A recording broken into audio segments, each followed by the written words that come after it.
اعوذ باللہ من الشیطان الرجیم بسم اللہ الرحمن الرحیم سیقول السفہاء من الناس ما ولاہم عن قبلتہم التی کانوا علیہا قل للہ المشرق والمغرب۔ یہاں سے دوسرا پارہ شروع ہو رہا ہے اور دوسرے پارے کے شروع ہی میں قبلہ کے تبدیل ہونے کا ذکر ہے۔ اللہ کے نبی صلی اللہ علیہ وسلم جب مکہ مکرمہ سے ہجرت کر کے مدینہ منورہ تشریف لائے تو بخاری شریف کی روایت ہے کہ آپ صلی اللہ علیہ وسلم نے تقریباً 16 یا 17 مہینے، یعنی 16 مہینے کچھ دن سمجھ لیں کہ 16 یا 17 مہینے حضور اکرم صلی اللہ علیہ وسلم نے بیت المقدس کی طرف منہ کر کے نماز ادا فرمائی، جو فلسطین میں ہے، یعنی اس وقت موجودہ نام جس کا سیریا ہے، تو فلسطین میں ہے، اور آپ صلی اللہ علیہ وسلم نے اس کی طرف منہ کر کے نماز ادا فرمائی۔ اور پہلے بھی انبیاء کرام جیسے حضرت موسیٰ علیہ السلام اور ان کی قومیں یہ بیت المقدس کی طرف منہ کر کے نماز ادا کرتی آئی تھی، وہ ان کا قبلہ تھا۔ تو نبی اکرم صلی اللہ علیہ وسلم جب مدینہ منورہ تشریف لائے تو یہاں چونکہ یہود زیادہ آباد تھے اور اہل کتاب تھے، تو یہ لوگ بیت المقدس کی طرف منہ کر کے نماز پڑھتے تھے۔ تو نبی اکرم صلی اللہ علیہ وسلم کو بھی اللہ کا حکم رہا ہوگا، تو نبی اکرم صلی اللہ علیہ وسلم نے بھی بیت المقدس کی طرف منہ کر کے نماز ادا کرنا شروع کیا۔ یہ بات سمجھ لینے کی ہے کہ مدینہ منورہ سے جو بیت المقدس ہے وہ اتر کی جانب ہے، اور مدینہ منورہ سے جو خانہ کعبہ ہے وہ دکھن کی جانب ہے۔ تو اللہ کے نبی صلی اللہ علیہ وسلم کی یہ خواہش تھی کہ میرا قبلہ وہی ہو جو ہمارے آباء و اجداد یعنی ہمارے جد امجد حضرت ابراہیم علیہ السلام کا تھا، کیونکہ اگر آپ نے سن لیا ہوگا تو پہلے دن کے تفسیر میں یہ بات بتا دی گئی تھی کہ اللہ کے نبی صلی اللہ علیہ وسلم کو کہا گیا کہ آپ کہیے کہ اے لوگو ملت ابراہیمی کی اتباع کرو، یعنی مجھے جو دین دیا گیا ہے وہ دین ابراہیمی ہے، اور تمام نبیوں کا دین ابراہیمی ہی تھا، یعنی اسلام تھا۔ تو اللہ کے نبی صلی اللہ علیہ وسلم کو حضرت ابراہیم علیہ السلام سے خاص نسبت ہے، تو اللہ کے نبی صلی اللہ علیہ وسلم کی یہ خواہش تھی کہ ہمارا قبلہ بھی وہی ہو جو حضرت ابراہیم علیہ السلام کا تھا۔ دل کے اندر یہ بات تھی، مگر اللہ تبارک و تعالیٰ کی طرف سے کوئی حکم نازل نہیں ہوا تھا۔ اس کی بنیاد پر آپ صلی اللہ علیہ وسلم بیت المقدس کی طرف منہ کر کے نماز ادا فرماتے تھے۔ ایسا ہی ایک موقع تھا کہ آپ صلی اللہ علیہ وسلم نماز ادا فرما رہے تھے، آپ اللہ تبارک و تعالیٰ آپ کو مدینہ منورہ لے جائے، ہم سب کو لے جائے۔ وہاں جب جائیں گے تو وہاں ایک مسجد ہے جس کو قبلتین کے نام سے موسوم کیا جاتا ہے۔ تو آپ صلی اللہ علیہ وسلم اس مسجد میں نماز ادا فرما رہے تھے، اور نماز ادا فرماتے ہوئے قرآن کریم کی آیت نازل ہو گئی کہ قد نرى تقلب وجهك في السماء فلنولينك قبلة ترضاها، کہ ہم آپ کے چہرے کو بار بار آسمان کی طرف اٹھانا دیکھ رہے ہیں، جیسے ایسا لگ رہا ہو کسی چیز کا آپ کو انتظار ہو، تو لیجئے آپ کی مرضی کے مطابق ہم نے آپ کا قبلہ اس طرف کر دیا ہے جدھر آپ کی خواہش ہے، تو اپنے چہرے کو خانہ کعبہ کی طرف پھیر لیجئے۔ تو نبی اکرم صلی اللہ علیہ وسلم مدینہ منورہ میں نماز پڑھ رہے ہیں، اور اتر کی طرف منہ کر کے نماز پڑھ رہے ہیں، کیونکہ میں نے بتایا کہ خانہ کعبہ مدینہ منورہ سے دکھن کی طرف ہے، اور مسجد اقصی بیت المقدس یعنی جو موجودہ سیریا ہے یہ مدینہ منورہ سے اتر کی طرف ہے۔ تو حضور اکرم صلی اللہ علیہ وسلم اتر کی طرف منہ کر کے نماز پڑھ رہے تھے، تو سیدھا نبی اکرم صلی اللہ علیہ وسلم پھر گئے، ایسے جیسے آمنے سامنے ہے تو ایسے پلٹ گئے۔ جیسے ہی پلٹے تو صحابہ کرام رضوان اللہ علیہم اجمعین سمجھ گئے کہ شاید اللہ تبارک و تعالیٰ کی طرف سے کوئی حکم آ گیا ہے، تو صحابہ کرام جو پیچھے کھڑے تھے یہ گھوم کر اس طرف سے نبی اکرم صلی اللہ علیہ وسلم کے سامنے پیچھے آ گئے۔ جب آپ صلی اللہ علیہ وسلم کا قبلہ تبدیل ہو گیا تو یہودیوں کو بڑا اعتراض ہوا کہ یہ تو عجیب نبی ہے، کسی چیز پر ٹکتا ہی نہیں ہے، کہتا ہے کہ میں نبی ہوں مگر کسی چیز پر رکتے ہی نہیں ہے۔ تو پہلے بیت المقدس کی طرف منہ کر کے نماز پڑھتے تھے، اب یہ ادھر خانہ کعبہ کی طرف مڑ گئے۔ تو اللہ تبارک و تعالیٰ نے اس کا جواب دیا کہ قل للہ المشرق والمغرب، آپ کہہ دیجئے، یہ جو بیوقوف لوگ اس طرح کی بات کہنے والے ہیں ان سے آپ کہہ دیجئے کہ مشرق اور مغرب سب اللہ کا ہے۔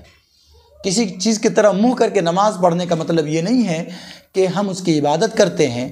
یا ہمارا وہ معبود ہے، یہ بالکل مطلب نہیں ہے۔ یہ تو صرف اللہ تبارک و تعالیٰ کا ایک حکم ماننا ہے کہ وہ کوئی ایک سمت بتا دے اور اس سمت کی طرف منہ کر کے انسان نماز پڑھے۔ اس صورت کے اندر آگے بڑھ کر نبیوں کو دنیا میں بھیجنے کا ایک مقصد، اور خاص طور سے نبی اکرم صلی اللہ علیہ وسلم کی دنیا میں بھیجنے کا ایک مقصد واضح کیا گیا ہے۔ وہ مقصد کیا ہے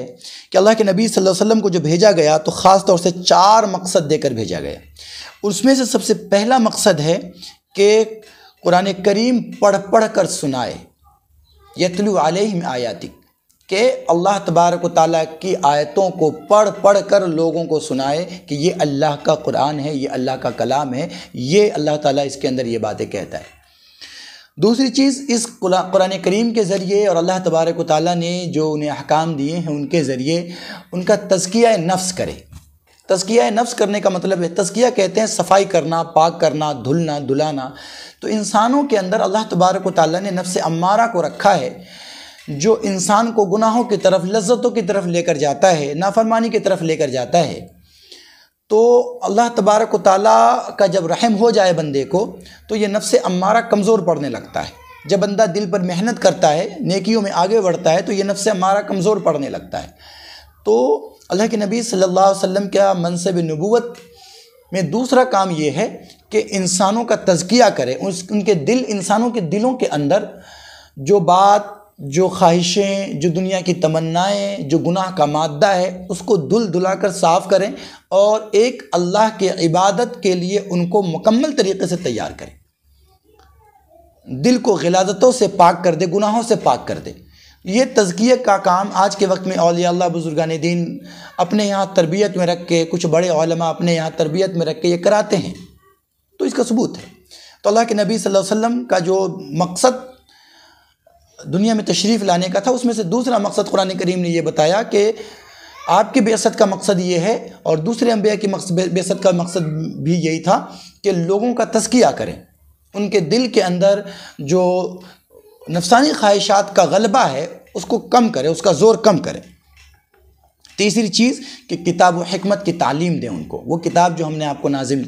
کر کے دیا ہے، اس کتاب کی تعلیم دیں، اور اس کتاب کے اندر جو حکمت کی باتیں ہیں،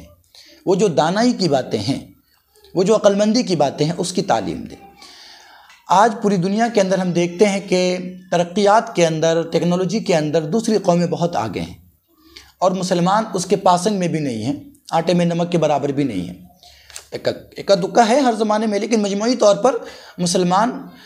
ترقیات کے معاملے میں بہت پیچھے ہے۔ اگر ہم نے اس آیت پر غور کیا ہوتا اور اس آیت پر مسلسل عمل کر رہے ہوتے تھے تو آج ہم دنیا میں سب سے آگے ہر اعتبار سے ہوتے تھے۔ اگر آپ نے تاریخ پڑھی ہوگی تو آپ جانتے ہوں گے کہ سب سے پہلے جنگی بیڑا، ایسا جنگی بیڑا جو دنیا میں جس کا کوئی مقابلہ نہ کر سکے، یہ جنگی بیڑا یعنی جو سمندری شپ ہوتا ہے جس سے آج کے وقت میں جہازیں اڑتا ہے اور پھر جہاز وہاں لینڈ کرتا ہے اور وہیں سے اڑ کر وار کرتا ہے اور جنگیں ہوتی ہیں۔ تو آج جو بڑا بڑا شپ بنایا جاتا ہے تو وہ ایک بہت بڑی کامیابی ہے، بہت بڑی اپلبدھی ہے ان کے لیے۔ لیکن سب سے پہلے جنگی بیڑا حضرت امیر معاویہ رضی اللہ تعالیٰ عنہ نے بنایا تھا، جسے اس وقت کے سپر پاوروں کو شکست دیا گیا تھا، اور سپر پاور اس وقت اس سے گھبرایا کرتے تھے۔ تو قرآن کریم کی تلاوت کے ساتھ ساتھ، تزکیہ نفس کے ساتھ ساتھ، منصب نبوت میں یہ بات شامل ہے کہ کتاب و حکمت کی تعلیم دے۔ تو اللہ کے نبی صلی اللہ علیہ وسلم کی دنیا سے تشریف لے جانے کے بعد، پردہ فرما جانے کے بعد، اہل ایمان کا یہ فریضہ رہا کہ وہ کتاب و حکمت کی تعلیم اپنے نسلوں کو دیتے رہے۔ علماء کرام کا یہ فریضہ رہا کہ وہ کتاب و حکمت کی تعلیم اپنے نسلوں کو دیتے رہیں۔ اگر حکمت کی تعلیم دی جاتی رہتی تو آج اہل ایمان دنیا کے کسی بھی میدان میں حکمت میں پیچھے نہ ہوتے، بلکہ وہ ساری ٹیکنالوجی میں سب سے آگے ہوتے۔ تو مسلمانوں کے لیے یہ ضروری ہے کہ وہ کتاب اللہ کے اندر غور و فکر بھی کرے اور اس کا مطالعہ حکمت کے ساتھ کرے۔ آگے اللہ تبارک و تعالیٰ نے اس کے اندر ایک آیت نازل کی ہے جس کے اندر 4 چیزوں کے حرمت کا ذکر کیا ہے۔ انما حرم علیکم المیتۃ والدم ولحم الخنزیر وما احل لغیر اللہ، کہ اللہ تبارک و تعالیٰ نے مردار کو حرام کیا ہے، ایسے ہی بہتا ہوا خون جو رگوں کے اندر بہہ کر نکلتا ہے، یہ خون کو اللہ تبارک و تعالیٰ نے حرام کیا ہے۔ سور کا گوشت اللہ تبارک و تعالیٰ نے حرام کیا ہے، اور جو اللہ کے علاوہ کسی دوسرے کے نام سے ذبح کیا جائے اس کو حرام کیا ہے۔ ایسی کوئی بھی چیز جو کسی غیر اللہ کو چڑھائی گئی ہو، کسی مورتی کے سامنے رکھی گئی ہو، وہاں پر اس کے لیے پوجا پاٹ کیا گیا ہو، وہ چیز کھانے کی چیز ہو یا کوئی چیز ہو رکھی گئی ہو، تو اس کا کھانا اللہ تبارک و تعالیٰ نے حرام قرار دیا ہے. یا کسی غیر اللہ کے نام پر ذبح کیا گیا ہو تو اس کا کھانا اللہ تبارک و تعالیٰ نے حرام کیا ہے. یہاں تک کہ اگر کوئی آدمی ذبح کرتے ہوئے یہ نیت رکھے کہ میں محمد الرسول اللہ صلی اللہ علیہ وسلم کے لیے ذبح کر رہا ہوں، ان کے لیے میں یہ قربانی دے رہا ہوں، ان کی طرف سے دے رہا ہوں یہ ایک الگ بات ہے، ان کے لیے یہ قربانی دے رہا ہوں، تو بھی قرآن کریم کی اس آیت کے خلاف ہوگا کہ قرآن کریم کہتا وَمَا أُحِلَّ لِغَيْرِ اللَّهِ، اللہ کے علاوہ اگر کسی کے لیے کوئی جانور یا کوئی چیز حلال کی گئی، ذبح کی گئی، تو وہ چیز حرام ہوگی، اس کا کھانا درست نہیں ہوگا. اس سے یہ بات معلوم ہوئی کہ کوئی بھی چیز جو ذبح کی جائے گی وہ محض و محض اللہ کا نام لے کر اللہ کے لیے کی جائے گی. آگے اس کے اندر ایک چیز کا تذکرہ ہے کہ پوری دنیا کے اندر جتنے بھی قانون بنتے ہیں وہ قانون ناکام ہو جاتے ہیں، اور خاص طور سے آج کے وقت میں ہم دیکھتے ہیں کہ ایک آدمی 5 مرڈر کر کے بھی سینہ چوڑا کر کے معاشرے اور سوسائٹی میں گھوم رہا ہوتا ہے،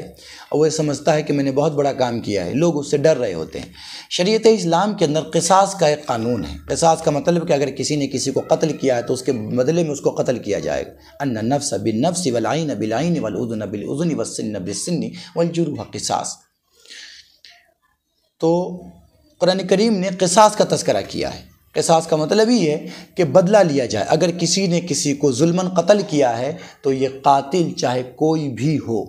اس کو قتل کر دیا جائے گا. اگر اس کے ورثہ میں سے کسی نے معاف نہیں کیا اپنا حق تو اس کو لازماً قتل کیا جائے گا، چاہے کوئی بھی ہو. قصاص میں کسی کی کوئی رعایت نہیں کی جائے، چاہے وہ کسی مالدار کے گھر کا ہو، کسی لیڈر کے گھر کا فرد ہو یا کسی غریب کے گھر کا، سب کے لیے ایکولیٹی ہے، سب کے لیے ایک طرح کی بات ہے. قرآن کریم نے کہا وَلَكُمْ فِي الْقِصَاصِ حَيَاةٌ، کہ تمہارے لیے قصاص کے اندر زندگی ہے، تمہارے لیے قصاص کے اندر زندگی. اللہ تعالیٰ نے قاتل کو، جس نے کسی کو ظلماً قتل کر دیا ہے، اس کو بدلے میں قتل کر دینے کو، پھانسی دے دینے کو کہا ہے کہ اس میں قوموں کی زندگی ہے. اب سوچئے ہر آدمی کسی کی جان لینے کی جرأت نہیں کرتا. جو کرمنل ٹائپ کے لوگ ہوتے ہیں، جو سوسائٹی اور معاشرے کے ناسور ہوتے ہیں، جو سوسائٹی اور معاشرے کا زخم ہوتا ہے، یہی لوگوں کی جان لیتا ہے، یہی لوگوں کو پریشان کرتا ہے. اب اگر کسی ایک آدمی کو جس نے کسی دوسرے کو قتل کیا تھا اس کو بھی اگر قصاص میں قتل کر دیا جائے تو دوسرا کوئی بھی بندہ ہمت نہیں کر سکے گا کہ وہ کسی اور کو قتل کرے. وہ جانے گا کہ اگر میں کسی کی جان لیتا ہوں تو مجھے لازماً مار دیا جائے گا، مجھے پھانسی دے دی جائے گی، تو پورے لوگوں کی جانیں محفوظ ہو جائیں گی. لیکن چونکہ قاتل چھوڑ دیا جاتا ہے اس لیے قاتل کا سینہ اور مضبوط ہو جاتا ہے اور لوگ قتل پر اور زیادہ جری ہو جاتے ہیں. تو اللہ تبارک و تعالیٰ نے قتل کے معاملے میں قصاص کا حکم رکھا ہے کہ اگر کسی نے کسی کو ناحق قتل کیا ہے تو قاتل چاہے کوئی بھی ہو اس کو قتل کیا جائے گا. نبی اکرم صلی اللہ علیہ وسلم نے تو ایک موقع پر یہ بھی کہا تھا کہ اگر چوری فاطمہ بنت محمد کرے گی تو میں اس کے بھی ہاتھ کاٹ دوں گا. یعنی اگر محمد رسول اللہ صلی اللہ علیہ وسلم یہ کہہ رہے ہیں کہ اگر میری بیٹی سے بھی چوری ہوگی تو میں برابری کے ساتھ جس طرح دوسروں کے ہاتھ کاٹے جاتے ہیں قصاص میں، اسی طریقے سے ہم بھی اس کا ہاتھ کاٹ دیں گے. اس کا مطلب یہ ہوا کہ کوئی بھی بندہ ہو سب کے ساتھ ایکولیٹی ہو، اور کوئی اگر کسی کی جان لیتا ہے تو اس کو قتل کر دیا جائے، سزا دے دی جائے، پھانسی پہ لٹکا دیا جائے. اس کے اندر ایک وصیت کا تذکرہ کیا گیا ہے کہ اگر کوئی بندہ آخری وقت ہو اس کا تو اپنے رشتہ داروں کے لیے وصیت کر دے. یہ اس وقت کی بات تھی جب قرآن کریم نے سارے حصے داروں کا حصہ متعین نہیں کیا تھا، بلکہ سارا کا سارا مال بیٹا اور بیٹی کا ہو جاتا تھا. اب چونکہ سارے لوگوں کا حصہ متعین کر دیا ہے، اب کوئی اگر وصیت کرے گا تو اپنے بیٹا بیٹی کے لیے، ماں کے لیے، باپ کے لیے، ان لوگوں کے لیے، بیوی کے لیے یا شوہر کے لیے، اس کے لیے وصیت نہیں کر سکتا. جس کے لیے قرآن کریم نے حصہ متعین کر دیا ہے تو گویا کہ اللہ تعالیٰ جانتا ہے کہ کس کا حق کتنا ہے اور کس کو کتنا ملنا چاہیے، تو اتنا اس کو دے دیا آلریڈی. الگ سے اس کو وصیت کرنے کی اور کہنے کی اجازت نہیں ہے. ہاں اپنے رشتہ داروں میں سے کوئی ہے تو اس کے لیے وصیت کرنا چاہے تو کر سکتا ہے کہ بھائی میری بہن ہے اس کو تھوڑا دے دینا، غریب ہے، میرا بھائی ہے تو غریب ہے اس کو تھوڑا دے دینا میرے مال میں سے، محلے میں فلاں آدمی ہے اس کو تھوڑا دے دینا میرے مال میں سے اتنا دے دینا. مسجد میں تھوڑا سا اتنا دے دینا، تو اگر وہ وصیت کر کے جاتا ہے تو 1/3 میں اس کی وصیت مانی جائے گی اور اس کی وصیت کو 1/3 کے اندر اپلائی کر دیا جائے گا، اتنا دے دیا جائے گا۔ دوسرے ہی پارے کے اندر اللہ تبارک و تعالیٰ نے روزے کے فرض ہونے کا تذکرہ کیا ہے کہ اے ایمان والو، ہم نے تمہارے اوپر روزے فرض کیے، اور رمضان کی فضیلت کا بھی تذکرہ کیا ہے کہ اللہ تبارک و تعالیٰ نے رمضان کے روزے اس لیے فرض کیے کہ رمضان فضیلت والا مہینہ ہے، اور فضیلت اس لیے ہے کہ اس کے اندر اللہ تبارک و تعالیٰ نے قرآن کریم کو نازل کیا ہے۔ تو قرآن کریم کے نازل ہونے کی وجہ سے اللہ تبارک و تعالیٰ نے اس مہینے کو فضیلت والا بنایا ہے۔ یہاں سے ایک رول نکلتا ہے کہ اگر آپ نے قرآنی احکام کو اپنی زندگی میں اتار لیا، یا کسی نے بھی قرآنی احکام کو اپنی زندگی میں اتار لیا، تو اللہ تبارک و تعالیٰ اس کو فضیلتوں سے نواز دیتا ہے، بلندیوں سے نواز دیتا ہے، عزت و شرافت سے نواز دیتا ہے۔ رمضان کی فضیلت کے بعد اللہ تبارک و تعالیٰ نے وہیں پر اپنی شفقت کا تذکرہ کیا ہے، اور یہ عجیب طرح کی شفقت ہے کہ اذا سألک عبادی عنی فانی قریب، میرے بندے میرے بارے میں پوچھتے ہیں کہ ہم اپنے رب کو کیسے پکاریں، زور سے پکاریں۔ آپ نے کہا، یا قرآن کریم کہتا ہے کہ اللہ آسمانوں میں، تو ہم اللہ کو کیسے پکاریں؟ اللہ تعالیٰ کیسے ہماری بات سنیں گے، کیسے ہماری پکار سنیں گے؟ ہم زور سے اللہ تبارک و تعالیٰ کو پکاریں یا دھیرے سے اللہ تبارک و تعالیٰ کو پکاریں؟ تو اللہ تبارک و تعالیٰ نے کہا کہ نہیں، میرے بندوں سے کہیے کہ وہ جب بھی ہمیں پکارنا چاہتے ہوں، ہم سے جب بھی وہ کچھ پوچھتے ہیں، ہم سے جب بھی وہ کچھ کہتے ہیں، وَإِذَا سَأَلَكَ عِبَادِي عَنِّي فَإِنِّي قَرِيبٌ أُجِيبُ دَعْوَةَ الدَّاعِ إِذَا دَعَانِ، کہ میرے بندے میرے بارے میں پوچھتے ہیں کہ ہم اپنے رب کو کیسے پکاریں، تو اللہ تبارک و تعالیٰ کہتا ہے کہ ہمارے بندوں سے کہیے کہ وہ جب ہمیں پکارتا ہے تب ہم اس کی اس پکار کا جواب دیتے ہیں۔ وہ جب ہمیں پکارتا ہے، جب ہمارا نام لیتا ہے، ہم اس کی بات سنتے ہیں، یہاں تک کہ اگر وہ زبان سے الفاظ نہ بھی نکالے اور تب بھی اگر وہ ہمیں پکارے تو میں اس کی پکار کا جواب دیتا ہوں، اس کی پکار کو سنتا ہوں، اس کی پکار پر دھیان دیتا ہوں۔ تو یہ ایک ہم تمام گنہگاروں کے لیے بہت ہی خوشخبری والی آیت ہے کہ ہم اللہ کو اپنی ہر چیز میں پکاریں۔ جب ہمیں اپنی زندگی میں ضرورت پیش آئے، ہم کسی اور طرف دیکھنے کے بجائے سیدھا اس کی طرف دیکھیں جو زندگی کی ضرورتوں کی تکمیل کرنے والا ہے۔ آگے اللہ تبارک و تعالیٰ نے اعتکاف کا تذکرہ کیا ہے کہ اس رمضان میں اعتکاف بھی ہے، اور یہ بھی اللہ تعالیٰ کو پکارنے کا ایک آسان طریقہ ہے، بلکہ سب سے بہتر اور مؤثر طریقہ ہے۔ دنیا کے اندر ہم دیکھتے ہیں کہ جب کوئی پارٹی یا کوئی تنظیم اپنی کوئی بات منوانا چاہتی ہے، کسی علاقے کے لوگ اپنی کوئی بات منوانا چاہتے ہیں، تو ایسی صورت میں وہ کیا کرتے ہیں کہ علاقے کے لیڈر کے گھر پہ جا کے دھرنا دیتے ہیں تاکہ وہ ہماری بات مان جائے۔ تو اعتکاف بھی ایک دھرنے کی شکل ہے کہ ہم اللہ کے گھر پہ جا کر پڑھ جائیں کہ اللہ ہم آپ کے یہاں کے پڑھ گئے ہیں اور آپ ہی کو دینا ہے، آپ نہیں دیں گے تو کون دے گا۔ اس کے ساتھ ساتھ اس میں چاند کا تذکرہ ہے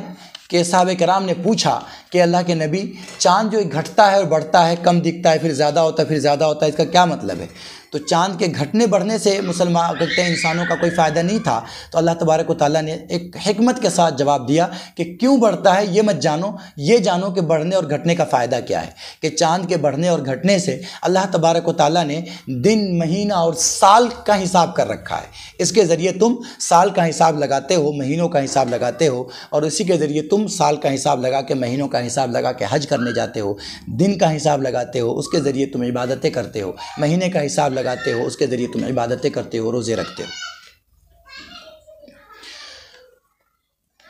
ایسے ہی اللہ تبارک و تعالیٰ نے اس کے اندر حیض و نفاس کا ذکر کیا ہے کہ اگر عورت ایک خاص پیریڈ میں ہو، آپ ذرا جانتے ہوں گے کہ عورت چاہے کوئی بھی ہو، اگر وہ صحت مند ہے، اسے کوئی بیماری نہیں ہے، تو اس کو ہر مہینے میں ایک خاص ایام میں خون آتا ہے، جس کو عام زبان میں یا شریعت کی زبان میں حیض کا خون کہا جاتا ہے۔ عام زبان میں اس کو پیریڈ کہتے ہیں یا MC کہتے ہیں، یا اس کو شریعت کی زبان میں حیض کا خون کہا جاتا ہے۔ تو کچھ لوگوں نے معلوم کیا کہ جب عورتیں حیض کے ایام میں ہو، جب وہ خون کے ایام میں ہو، پیریڈ کے ایام میں ہو، تو کیا اس سے ہم بستری کر سکتے ہیں؟ قرآن کریم نے منع کیا کہ نہیں، فَاعْتَزِلُوا النِّسَاءَ فِي الْمَحِيضِ، کہ جب عورتیں پیریڈ کے حساب میں ہو، جب عورتیں MC میں ہو، انہیں خون آ رہا ہو حیض کا، تو ایسی صورت میں اس سے ہم بستری نہ کرو۔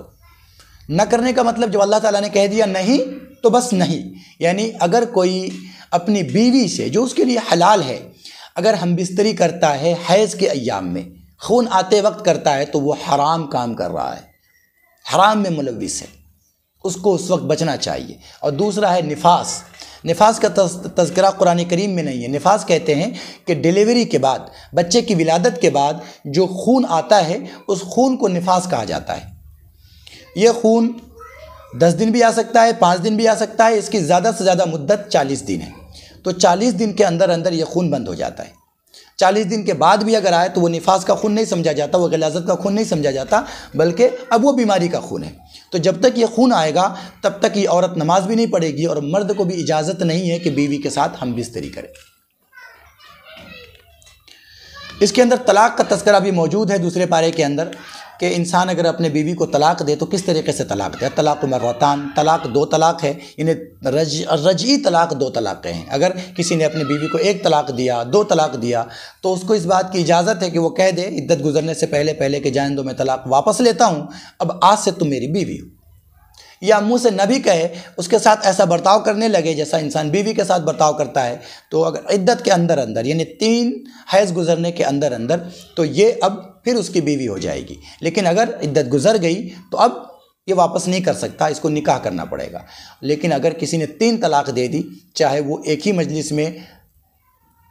کہہ دیا کہ 1 طلاق دیا تمہیں، 2 طلاق دیا تمہیں، 3 طلاق دیا تمہیں، یا الگ الگ مجلس میں کہے کہ تمہیں 1 طلاق دیا، 2 طلاق دیا، 3 طلاق دیا، بہرحال اس کو 3 طلاق ہو جائے گی، اور اب وہ عورت اس کے نکاح میں دوبارہ نہیں آ سکتی۔ یہ عورت چلی جائے،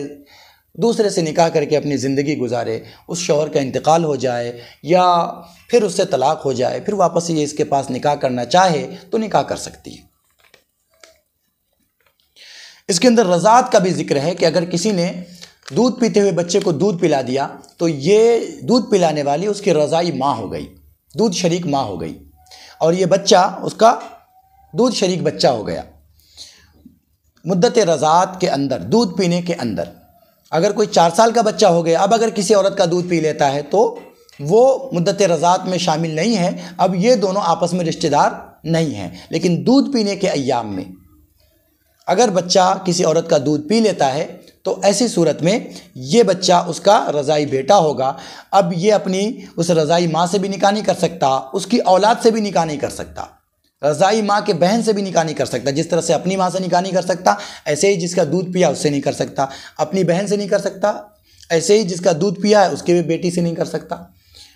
اپنی خالہ سے نہیں کر سکتا، پھوپھی سے نہیں کر سکتا، ایسے ہی رضاعی ماں، رضاعی خالہ، رضاعی پھوپھی کسی سے نکاح نہیں کر سکتا۔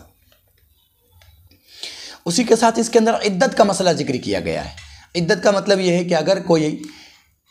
آدمی مر جائے اور اس کی بیوی رہ جائے تو اس کی بیوی عدت گزارے گی 4 مہینہ 10 دن، یا اگر طلاق ہو گئی ہے تو 3 حیض، اور اگر حیض نہیں آ رہا ہے، اتنی عمر کو پہنچ گئی ہے، سن ایاز کو پہنچ گئی ہے کہ حیض نہیں آ رہا ہے، تو 3 مہینے عدت گزارے گی۔ اور اگر کسی نے اپنی بیوی کو طلاق دے دی اور وہ حاملہ ہے، پریگننٹ ہے، تو اس کی عدت وضع حمل ہے، یعنی ڈیلیوری تک وہ اس کی نکاح میں رہے گی، ڈیلیوری تک وہ کسی اور سے نکاح بھی نہیں کر سکتی، اور یہ بندہ لازمی طور پر اس کا خرچہ اٹھائے گا تب تک کا۔ تو اس کے اندر عدت کا بھی تذکرہ ہے۔ اور اگر کسی کا شوہر انتقال کر جائے تو 4 مہینہ 10 دن یہ اس کی عدت ہے۔ 4 مہینہ 10 دن کے بعد اس کو کوئی چاہے اگر نکاح کا پیغام دینا تو پیغام دے سکتا ہے، اور وہ کسی سے نکاح کرنا چاہے تو نکاح کر سکتی ہے۔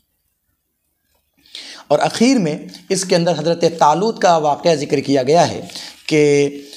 اللہ تبارک و تعالیٰ نے بنی اسرائیلیوں کو یہ حکم دیا کہ جاؤ لڑ کر اپنا ملک حاصل کر لو، اور جاؤ، اور تمہیں جو گھر سے نکال باہر کیا گیا ہے، تمہارا جو گھر بار چھین لیا گیا ہے، تو جاؤ جا کر لڑو، اللہ تبارک و تعالیٰ تمہیں فتح دے دے گا۔ اور تمہارے اوپر اللہ تبارک و تعالیٰ حضرت طالوت کو لیڈر بناتا ہے۔ ان لوگوں کو اعتراض ہوا کہ طالوت کے پاس تو مال نہیں ہے، پیسے نہیں ہیں، یہ مالدار آدمی نہیں ہے، محلے اور سوسائٹی میں فیکٹریاں نہیں ہیں اس کی،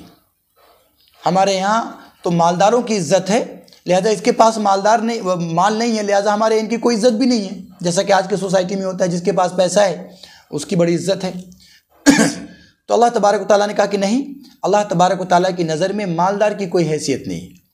اللہ تبارک و تعالیٰ کی نظر میں جو حیثیت ہے وہ ہے تقوی کی۔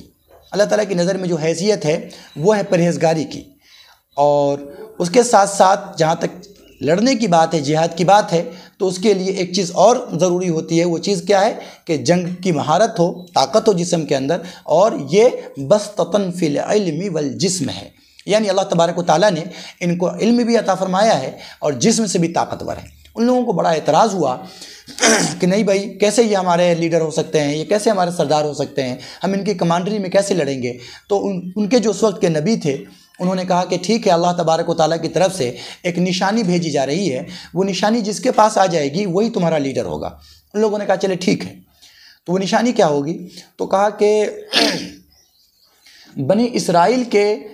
جو دوسرے نبی پہلے گزرے ہیں ان کے تبرکات ایک صندوق کے اندر بند ہیں، یہ ان لوگوں کو نہیں مل رہے تھے۔ کہا کہ اللہ تبارک و تعالیٰ وہ صندوق تمہیں واپس کر دے گا، اور وہ ایسے واپس کرے گا کہ 2 فرشتے لے کر آئیں گے اور لا کر دے کر چلے جائیں گے۔ یہ جس کو دے کر جائیں گے سمجھو کہ وہی تمہارا لیڈر ہوگا، اللہ کی نظر میں وہی منتخب کیا ہوگا۔ ان لوگوں نے کہا چلے ٹھیک ہے۔ تو اللہ تبارک و تعالیٰ کی طرف سے 2 فرشتے آئے، اور آنے کے بعد وہ جو صندوق تھا وہ لا کر طالوت کے دروازے پر رکھ دیا۔ حضرت طالوت کو اللہ تبارک و تعالیٰ نے لیڈر بنایا، اور پھر یہ لوگ جنگ کرنے کے لیے گئے۔ پھر اللہ تبارک و تعالیٰ نے ان کی آزمائش کی ایک نہر کے ذریعے، اور ان کو یہ حکم دیا کہ دھوپ بہت زیادہ ہے، پیاس لگ رہی ہے، تم جا رہے ہو، لیکن دیکھو یہ جو اس کے اندر پانی ہے اس میں سے پینے کی اجازت ہے، منہ ہاتھ دھل لو، چہرے پہ پانی مار لو، پینے کی بھی اجازت ہے، اگر کسی کو زیادہ پیاس لگی ہو تو پینے کی بھی اجازت ہے، لیکن کتنا؟ غرفتن او غرفتین، 1 چلو یا 2 چلو، اس سے زیادہ پانی نہیں پینا۔ پہلی بات، نہ پیو تو زیادہ بہتر ہے، یہ اللہ تعالیٰ کی طرف سے آزمائش ہے، اور اگر پیتے ہو تو کتنا پیو؟ 1 چلو یا 2 چلو۔ یہ اصل میں آزمائش کا طریقہ یہی ہے کہ آزمائش میں انسان کو اختیار دے دیا جاتا ہے۔ آپ کے گھر میں اگر کوئی کام کرنے والا آتا ہے، کام کرنے والی آتی ہے، کوئی میڈ رکھتے ہیں آپ، تو گھر کے اندر چاندی کی انگوٹھی پھینک کر دیکھتے، سونے کا کچھ پھینک کر دیکھتے کہ یہ اٹھا کر لے کر جا رہی ہے یا اٹھا کر لا کر دے رہی ہے، اس طرح سے آزمایا جاتا ہے اس کو۔ کہیں پر طاق پر پیسے رکھ کر دیکھتے کہ یہ پیسے وہاں سے اٹھا لیتی ہے یا بتا دیتی ہے کہ یہاں پر پیسے گرے ہوئے تھے یا پیسے رکھے ہوئے ہیں۔ تو آزمانے کا طریقہ یہی ہوتا ہے۔ تو اگر یہ ان کو کہہ دیا جاتا کہ پانی کے قریب ہی نہ جاؤ تب تو کوئی مسئلہ ہی نہیں تھا، لیکن کہا گیا کہ نہیں، جاؤ، پانی کے پاس جاؤ، چہرہ بھی دھل لو، وضو وغیرہ بھی کرنا چاہو کر لو، چہرے پہ پانی مار لو، لیکن پینا نہیں، نہ پیو تو زیادہ بہتر ہے۔ اگر پینا چاہو تو کتنا پیو؟ ذرا سا، 1 یا 2 چلو۔ اب یہ وہی بندہ وہاں پر زیادہ پینے سے بچے گا جو اللہ سے ڈرتا ہوگا، جیسا کہ روزے کی حالت میں ہم منہ میں پانی لیے ہوئے رہتے ہیں، کلی کرتے ہیں، اور اللہ کے خوف ہے، اللہ کا ڈر ہے، اس کی بنیاد پر اس کو حلق سے نیچے نہیں اتارتے بلکہ باہر پھینک دیتے ہیں۔ تو ان لوگوں میں سے زیادہ تر لوگوں نے پی لیا، بہت تھوڑے لوگ تھے جو اللہ کی رضا کے لیے جنہوں نے نہیں پیا۔ پھر یہ لوگ گئے، جانے کے بعد جالوت سے جنگ تھی، اس کے پاس فوج بھی زیادہ تھی، ٹریننگ یافتہ فوج تھی، ہتھیار بھی زیادہ تھے، مگر پوری دنیا کے اندر کامیابی کا معیار اللہ تبارک و تعالیٰ نے اسباب کو نہیں رکھا ہے۔ اسباب بھی ذریعہ ہے، اسباب بھی اختیار کرنا چاہیے کیونکہ اللہ نے دنیا کو دارالاسباب بنایا ہے، لیکن اصل کامیابی جو ایمان والوں کو ملے گی یہ ہمیشہ اللہ کی بات ماننے سے ملے گی۔ اللہ تبارک و تعالیٰ نے اس جنگ میں حضرت طالوت اور آپ کے ماننے والوں کو فتح سے سرفراز کیا، کامیابی سے سرفراز کیا۔ اس سے ہمیں یہ سبق ملتا ہے کہ اللہ کے نظر میں دولت والا عزت والا نہیں ہو سکتا۔ اللہ نے دیا ہے جس کو دولت، اگر وہ نیک ہے تو وہ بھی عزت والا ہے، لیکن اصل عزت جو اللہ تبارک و تعالیٰ کی نظر میں ہے وہ نیک لوگوں کی ہے، پرہیزگار لوگوں کی ہے، اور کامیابی بھی نیکی اور پرہیزگاری کی بنیاد پر ملتی ہے۔ اللہ تبارک و تعالیٰ ہم سب لوگوں کو نیک بھی بنائے اور پرہیزگار بھی بنائے، اور دنیا اور آخرت میں کامیاب بھی فرمائے۔